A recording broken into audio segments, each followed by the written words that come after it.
Good evening, humans. Tyrannosaurusmoth here, and tonight we're taking a look at the Power Rangers Lightning Collection Dino Charge Blue Ranger figure from Hasbro.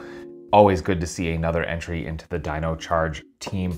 However, did I escape the QC pitfalls that have been plaguing the line as of late? Well, let's talk about that. Let's do this.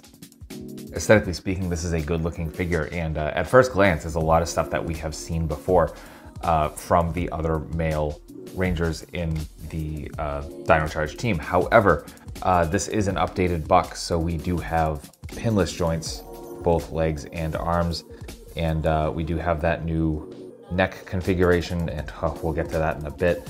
And we also get our drop downs. So you know, it's what we've seen before, however, definitely new.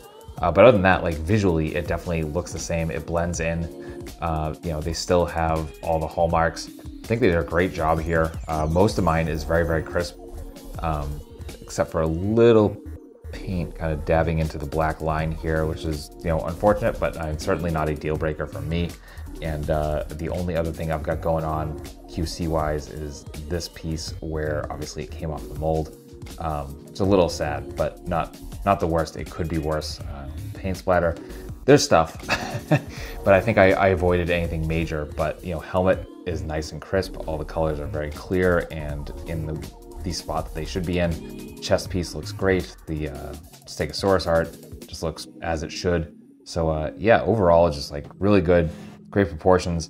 Just keeps in line. Pardon me. Let me adjust my camera here.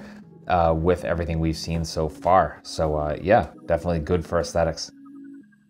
For accessories, we get pretty much the expected loadout, but that is definitely not a bad thing. So starting with hands, pardon me, we get our grips right out of the box. Unfortunately, we do not have the backs of the hands painted. And we also get a pair of fists, same thing. And then we do get the civilian head. So it definitely a decent likeness of actor Yoshi Sudarso. So that's pretty cool. Maybe a little more cartoonish than other entries into the line, I think. It just looks a little more soft, I think, than some of the more recent entries we've gotten. So there's that. This is that. And then there is, of course, the sword that we've seen many times before. Handle is definitely more of the glossy black. I think we've gotten the matte black for a couple of these, but a very nice silver. Then we get, of course, the Morpher Blaster, and this is one where it is the yellow plastic with the black details painted on, so not too bad there. And then finally we get the effects piece, and this is an effect piece we've seen many times before. I think this is the one that originally came with the MMPR red, this time in purple, so obviously I approve there. So yeah, that's accessories. Articulation here for the most part is excellent, except for one sticking point, which we're actually going to get to right off the bat. So as you can see, balance is pretty good, though it is limited. That kind of fell over. I can get it to balance. It just does take a little bit of time. No loose joints, thankfully. But right off the bat, we're actually going to get to what my one sticking point is. And I think I've made this known before. And it's just, we have that articulation arrangement for the head, which is the separate neck piece with the barbell joint into the head. Let's see if I can get that off. So as you can see, we have a really large ball joint into a smaller piece of the lower barbell. And there's not really a lot of room for that to move around. Plus this giant ball joint doesn't give you any room. So, you know, we can't look up really. It's slightly up, slightly down, and that's about it. And then slight tilt. It's just not well implemented, and that kind of bothers me. You know, I'm pretty easygoing, and you know, I'm pretty easy to please here. But you know, I don't know. Again, if you're going to use that articulation scheme, you got to do it right. Like Figure Arts does it right. Jada clearly does it right. Just, I don't know, Hasbro's dropping the ball here, and the classified series for G.I. Joe, they've kind of been hit or miss. So there's that, worth taking into account. And you know, we come to the shoulders. We do have our butterfly joints, nice and generous, absolutely no complaints there. Then we have our arms. We come up into a perfect T, absolutely no interference from here, unless you want to go all the way around, which obviously you're gonna have to come out. Then we do have our bicep swivel. We have double jointed elbows coming to there. Then we have hinge and swivel at the wrists. Weapon holding hands actually have vertical, and then we have horizontal on the fists. Then we have a ball joint here at the diaphragm, a standard ab crunch here at the waist. So we are getting that far forward, which is very, very nice.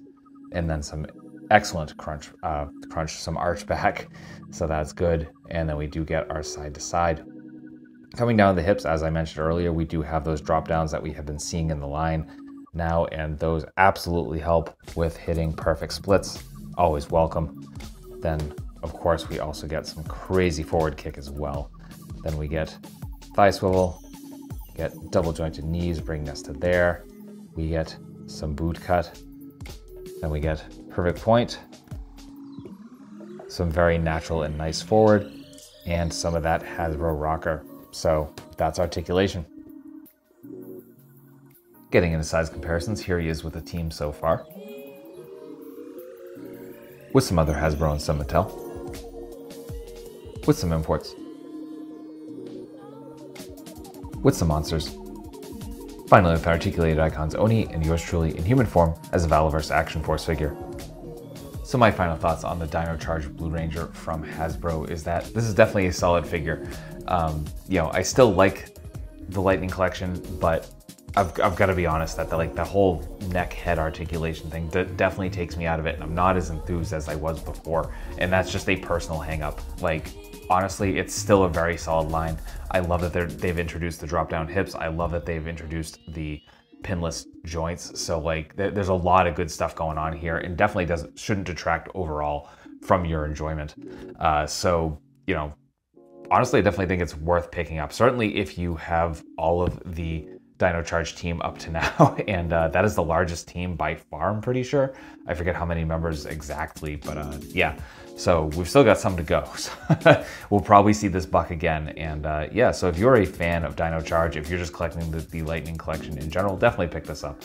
So yeah, it is available on various online retailers, including but not limited to Entertainment Earth, of whom I happen to be an affiliate. And if you use the code showing up right here, or use the link that I have in the description, and it is in stock, you will get 10% off, regardless of whether it is in stock or not. If your order, including this figure, is $59 or more, you will get free shipping with that code or the link. So, you know, definitely get on that if that is appealing to you. And yeah, I just want to thank you so much for watching, and I hope you found this review informative and somewhat entertaining. If you did, please consider liking, subscribing, all that fun stuff. And other ways to help the channel in the description as well. So with all of that being said, I hope I see you again, because I have multiple reviews going up over the course of the weeks, months, related to action figures, related to tokusatsu, dinosaurs, monsters, pro wrestling, and more. So come on back, let's talk some more toys. And with all of that being said, I hope you're well. I hope all of your toy dreams come true. And most importantly, I hope that you and yours stay weird, simians.